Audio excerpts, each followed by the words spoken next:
السلام عليكم الناس الزوينين، كي دايرين؟ لاباس عليكم؟ كلشي مزيان؟ الله يحفظكم جميعا. جبنا لكم ان شاء الله شي بواطات ديال لي تيرموس ديال الدراري الصغار، فيهم هذا اللوين هذا اللي هو الاحمر، وفيهم الكحل، وفيهم هذا الكري هذا، على حسب الوليدات واش البنت واش الدري. اذا على بركه الله باش نوريكم غير اشنو كاين في هاد البواطات هادو وكيفاش دايرين اللوينات اللي فيهم. هادو كلاصير كتبقى شاده السخونيه اللي درتي فيها او لا البروديه. كاين هاد البواطات بهذا الشكل هذا اللهم بارك ديال الانوكس، وهنا كيبينوا اشنو درتي فيهم. كذلك هاد الكبيره هذه.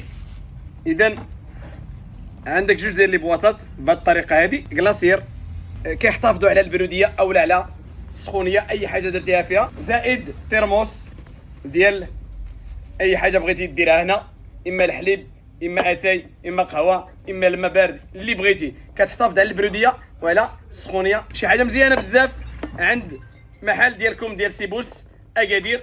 كاين هذا اللون هذا اللي وراني لكم دابا، وكاين هذا اللون اللي هو كحل على حسب الوليدات، هذا على حسب البنيات، هذا بالنسبه للوليدات والبنيات بجوج كري اللهم بارك. كاين هادو بالنسبه للصغار، هادو كبار هادو صغار، على حسب الوليدات، من الصغير من الكبير كلشي غادي يقضي الغرض. الكحل بالنسبه للصغير هو هذا، هاد البواطات هادو كما قلنا انتم كتشوفوا بهذه الطريقه. هذه بواطات زوينين اللهم بارك، هذه كبيره ها انتم وهذه صغيره، هادو كيمشيو بهذه الطريقه. هذه لي تيرموس وهاد البواطات هادو حتى هما كيحتفظوا على البروديه او على السخونيه. المهم بمناسبه الدخول ديال المدرسه راه حنا كنديروا بحساب العائله ديال سيبوس باش يجيو يستافدوا. تحياتي لكم ومرحبا بكم، وديما الخير موجود.